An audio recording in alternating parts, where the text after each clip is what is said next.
We'll begin this process this evening with an introduction of our first reader, Caitlin O'Sullivan, by two very foundational people at the Kerouac Project, Rachel Capitan and Summer Rodman.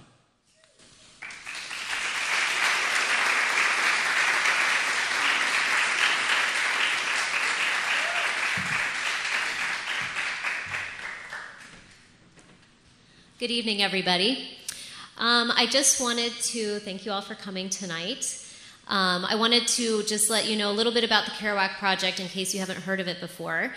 We bring 4 writers a year to Central Florida over in College Park, and they spend 3 months at the Kerouac House where Jack Kerouac wrote Dharma Bums, and we pay for their room and board, and they kind of enjoy our community and work on their novel or their poetry or whatever project they've applied for. So wanted to tell you that, and I wanted to thank all the volunteers from our garage sale today. We made $1,200 to go towards food and board for the writers, so thank you all, and almost everybody's here. Also, next Saturday night at the Kerouac House, if you'd like to see inside the house, Caitlin is doing her farewell reading. She leaves at the end of November, and that is at 8 o'clock at the Kerouac House, and you can find us on Facebook under Kerouac House. And if you have any other questions, please find me. Thanks. All right, thanks, Summer. And how excited are we to be here tonight? I'm so excited to introduce Caitlin O'Sullivan. She is our current Kerouac writer-in-residence. In just a couple minutes in talking to Caitlin, she continues the tradition that we have had of bringing just brilliant and interesting writers and being able to share them with the Orlando community at large. So it's really exciting to be able to introduce her. Now, in talking to Caitlin, we were talking a little bit about her, and she is self-described as a writing hobo.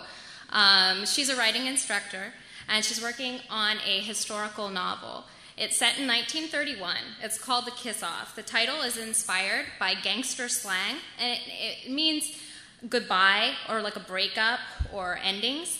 And the endings are a theme that the novel explores. It is set in a very compressed time structure, and she says that it's kind of a mishmash of a Midwestern Gothic and a noir, a bastard love child of Sherwood Anderson and James M. Cain. And I know that intrigues me greatly in hearing that description, so I can't wait to hear what she has to say. And thank you guys for all coming out to hear. Thanks to Urban Rethink. And with no further ado, here is Caitlin.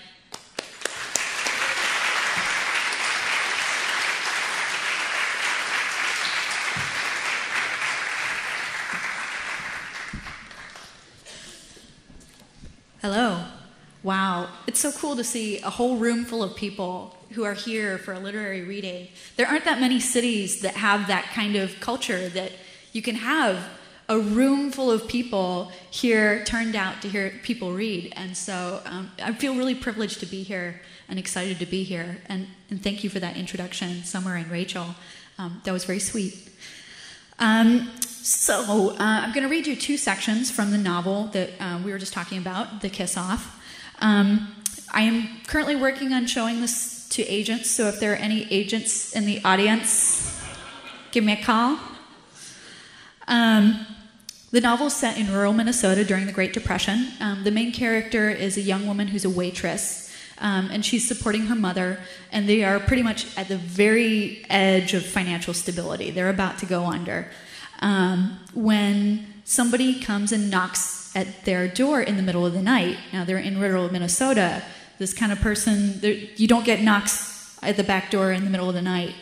And it turns out to be a man who's a gangster, and he says, I'll give you $200 if you let me stay here and you don't ask any questions. And they need the money, so they let him stay. So this excerpt is going to start on the day that follows that night. The main character, whose name is Dorothea, has run into this gangster at her work, and she's kind of startled by that. She comes home after work. She gets in an argument with her mom. She goes and sort of stomps off. She tramped between the tangles of brush and crooked trees until she reached her favorite spot, where a sturdy little black ash had been sending a branch sideways over the water since she was a girl. She sat close to the trunk. The branch groaned. A frog plopped into the water. She stared upstream at a view that had barely changed since she was a girl. Her father and she had made a summer project one year of straightening the stream and lining the banks with rocks pulled from the fields. Her father had said that the faster the water ran, the fewer mosquitoes there would be. She slapped one on her arm. Overhead, a second stream competed with the one on the ground, leaves rustling in the wind. She'd fallen asleep to the sound as a child and been woken by her father scooping her up into his arms. She'd been running from arguments with her mother then, too. Marriage. The thought made her skin itch, as if any man in this town was worth marrying. Went Pickens lived under the thumb of his mother, Jory Smith was ugly as sin, and Jedediah Owens had lumpy knees from praying. She rubbed her eyes. But her mother had a point. Middleton wasn't Chicago. She wasn't like Lee, with a trade to keep a roof over her head. She'd asked once if Lee could teach her, but Lee had made a face and said, "Don't take this the wrong way, but there's not enough work in this town for one dressmaker, much less two." The sun glittered through the leaves as the wind moved them. A few hours of daylight remained. She tipped up her face and closed her eyes to feel the light play over her skin. The black ash rocked in the wind, tiny movements like an absent-minded mother forgetting that the baby's already been set down. She smelled mud and leaves and bark. Another frog plunked. A sweetness appeared in the air. But not until she heard the scratch of a matchstick and the hiss of flame did she realize she was not alone and open her eyes. The gangster drew on his cigarette until it caught, then shook the flame off the matchstick and flicked it into the water. He took a deep drag and blew the smoke over the stream, then looked down at her. "Smoke?" he asked. She shook her head. He wore workman's clothes, canvas trousers held up with brown suspenders, a blue shirt with the sleeves rolled up above the elbows. A flat cap shaded his eyes. He tucked his cigarettes into his trouser pocket and leaned back against a tree and smoked. He had broad shoulders but a shallow chest. His arms were pale. "What do you want?" she whispered. At first, she thought he didn't hear her. She wondered if she should repeat the question and was working up her courage when he took a last deep drag, then let the smoke slip from between his lips as he picked up his foot and crushed his cherry against the sole of his shoe. He tossed the butt into the stream. "Why did you do that?" she asked. He raised an eyebrow at her. "Didn't think you'd mind," he said. "I mean, making sure it was out before you threw it in the water." Her face went hot. "Habit," he said. He studied her face. "Carelessness will kill you in my business." Her throat closed up at the reminder of who she was talking to. He must have seen it in her expression because a smile twitched across his lips. "I think we got off on the wrong foot," he said. "I scared you, and I didn't mean to." "You don't scare me," she said, and immediately regretted the childishness of the words. He smiled. "Of course," he said, and then he was right in front of her, holding out his hand. "Leonard Stamper, your service."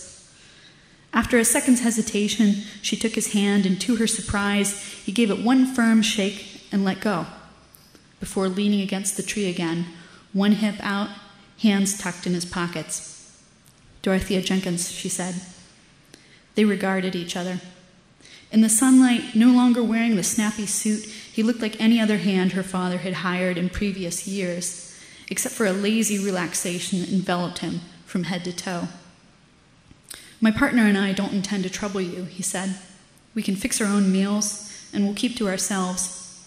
The old house is a fine little place, and we're well capable of amusing ourselves."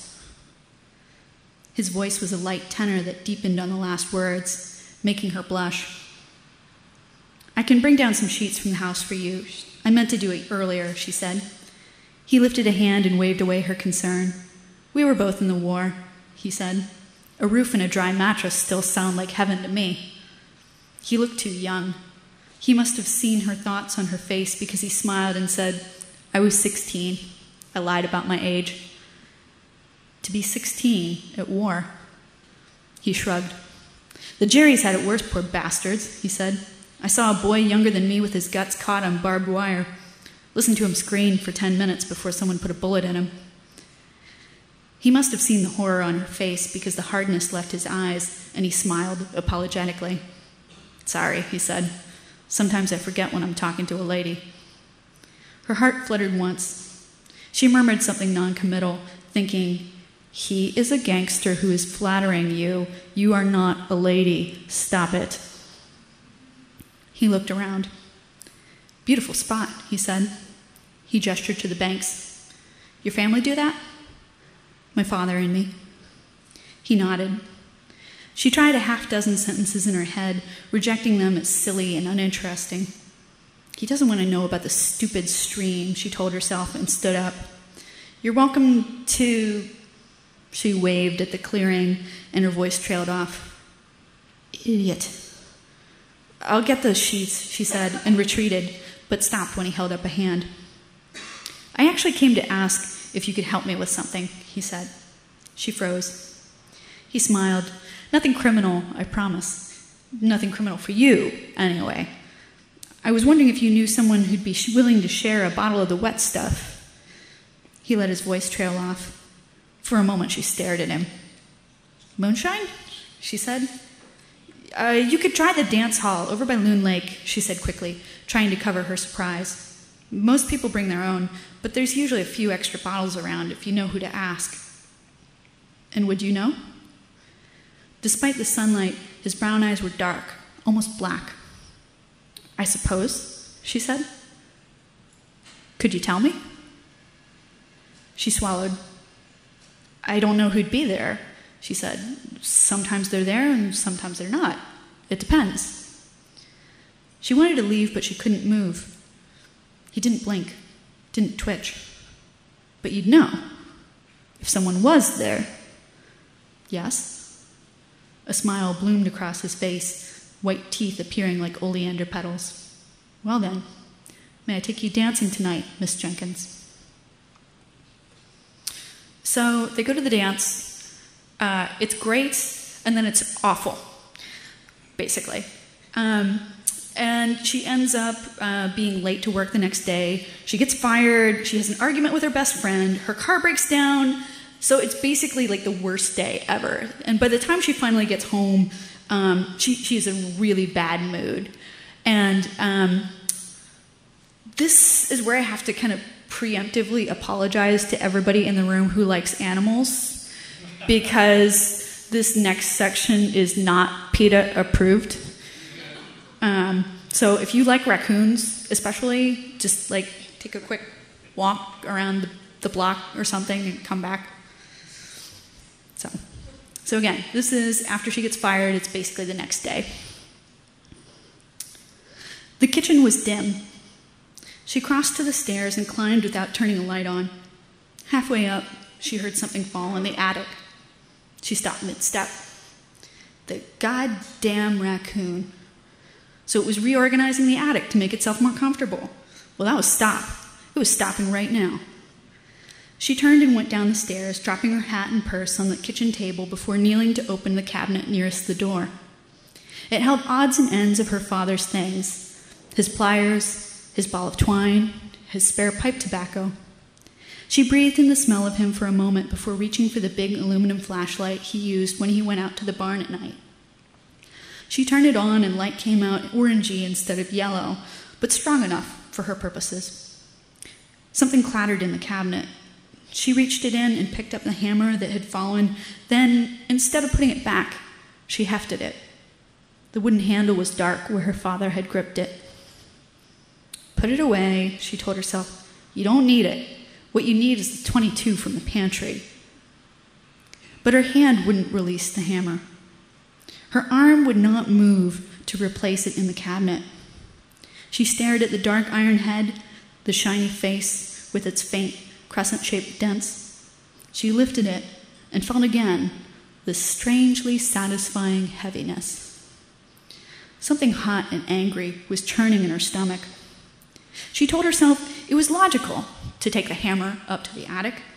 It was simply the smart thing to do. But something deep inside her, so deep it was almost beyond the reach of words, spoke in an ugly voice. He wouldn't have insulted your mother if you'd had the hammer in your hand. He wouldn't have pushed you if you'd had the hammer in your hand. They'd mind their tongues. They'd mind you. She stood up. The hammer dangled from her fingers. She left the kitchen and began to climb the steps. At the sound of a scuttling, something with clawed feet, she paused. The sound stopped. She was still a moment longer, her eyes trained on the spot where she heard the sound. When it didn't resume, she marked the place in her mind and began to climb again. Call my mother an addict. Push me around. Act like I'm nothing. Her hand tightened on the hammer. When she arrived on the second floor, she reached up and used the claw to hook the loop that attached to the attic door. She pulled it down and climbed up the stairs into darkness. At the top, she stopped and listened. A tremble began, unnoticed, in the hand that held the hammer. Scratch, scratch, came from the corner. She stepped under the boards that formed the floor of the attic and turned on the flashlight, aiming it in the direction of the noises. The orange light revealed the raccoon, not in the corner of the attic, but only a few feet away, its eyes gleaming an eerie green, a scrap of blue fabric in its mouth. Familiar blue fabric. She knew where it had come from, her mother's wedding quilt. Instinct fast, she threw the hammer. In the light, at short range, she didn't miss. The metal head hit the raccoon just back of its shoulders with a snap and bounced over it onto the floor. A heartbeat of silence followed the clatter of the wooden handle, just long enough for a single prideful thought to fill her head. I got it. Then the raccoon began to scream. Before she realized it was the animal making the noise, she had jerked around, looking for the baby that had somehow hidden her attic. Her flashlight skittered over the piled boxes and furniture before returning to the raccoon, which was trying to crawl away using just its front paws, keening. She took a tentative step forward, then another. The raccoon moved in jerks and twitches past the hammer. It was crawling towards the corner where she'd chased it before. She took another step and another, half mesmerized by the way the animal's front legs seemed almost like arms, until her feet skidded under her. She looked down. She'd stepped in raccoon shit. Anger flared until she realized it was fresh. The raccoon had lost control of its back limbs and its bowels. The keening stopped. Half numb, she picked up the hammer. It seemed heavier now. A scrabbling noise brought her attention to the raccoon. She played her orangey light over the path it had taken and caught a glimpse of dragging tail disappearing behind a box. She took a step forward. There were no more scrabbling noises from behind the boxes. The screaming had not resumed. Her eyes filled with tears without reason. She forced herself to keep walking, to move around the boxes, to play her flashlight over the raccoon's nest. It was a cushy little corner, tucked between boxes and lined with bits of fabric and cotton. She recognized scraps of an old Christmas dress of hers and her father's dungarees. And after a moment, she realized why the raccoon had built it. Its belly was swollen, and pink teats protruded through its fur. The raccoon was pregnant. When the light hit it, it looked at her and hissed and tried to drag itself into its nest.